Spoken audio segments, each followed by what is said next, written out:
In the previous episodes, we started the GT3 story with the 996. If you are joining us here for the first time, go and watch them, and then come back. If you're buying a GT3 in 2026, the only GT3 to buy is... Let's find out. The 996 started it.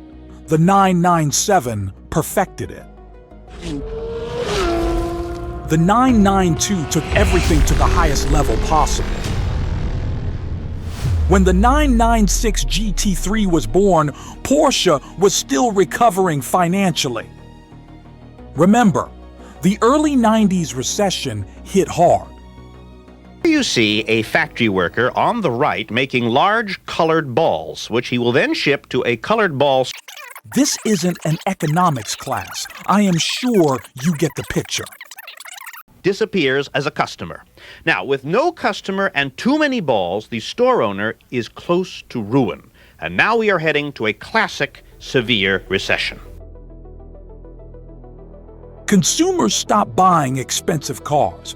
Credit became harder to get. Luxury and sports car sales collapsed.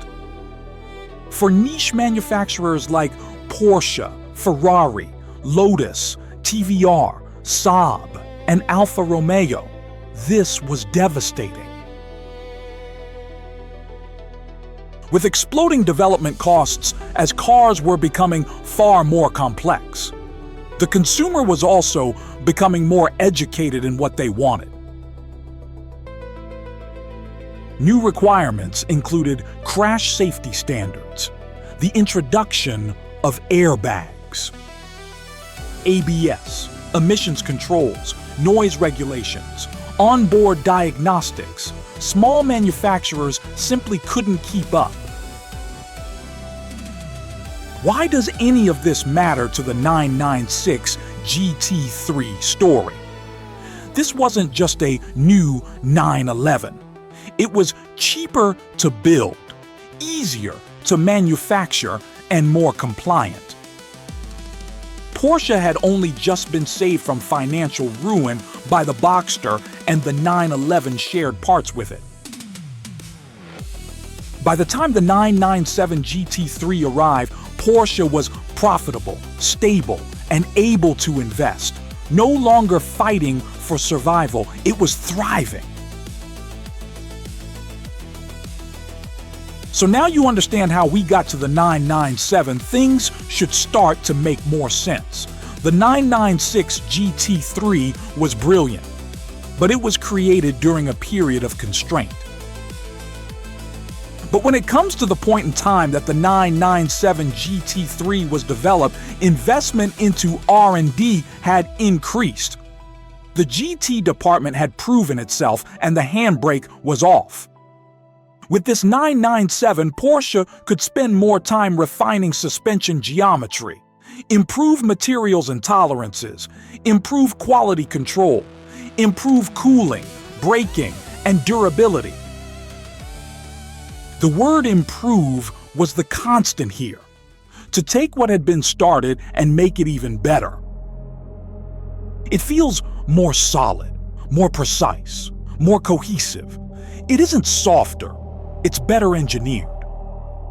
The front apron has been aerodynamically improved to allow a better flow of air to the front brake units and cooling system. Warm air exits the nose and flows up and over the body of the car, increasing downforce. The biplane rear wing is fully adjustable for individual circuit characteristics.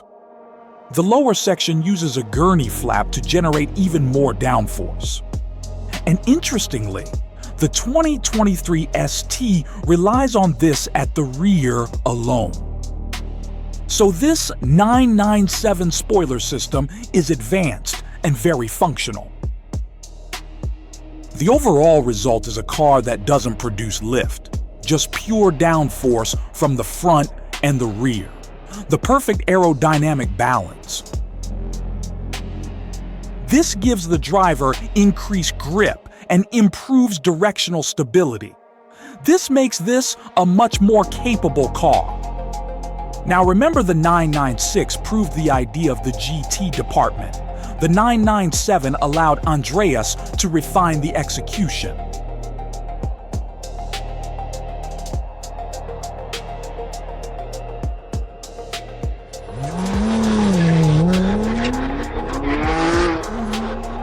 This development proved the GT department had grown up. Motorsport confidence from real-world track data. A clearer understanding of what customers wanted. Every component was now being optimized, not just to work, but to work perfectly together. The 3.6 Mezger engine was the most powerful, naturally aspirated engine in a production Porsche. It was perfect in every way, motorsport DNA in a road car. Pushing out 415 bhp at 7,600 RPM with maximum torque at 405 Newton meters. This is 115 bhp per liter from an engine that revs to 8,400 RPM. Equipped with Vario cam and variable valve timing, the inlet camshafts are adjusted to changing speeds and loads. Dry sump lubrication ensures consistent oil delivery to all parts of the engine.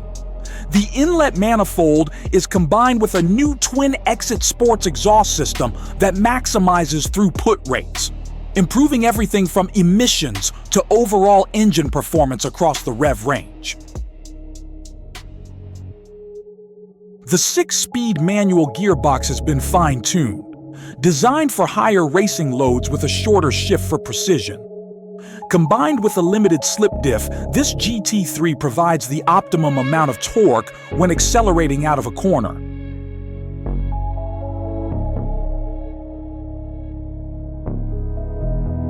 The diff on this GT3 uses an asymmetrical lock factor. This allows the left and right rear wheels to use varied torque amounts, depending on whether power is being applied or not. The more we look at the 997, the more you understand how great it is. So is it the best GT3 to buy in 2026? Well, there's a lot more to learn. See you in the next episode. Thanks for watching. And don't forget to subscribe and give it a like.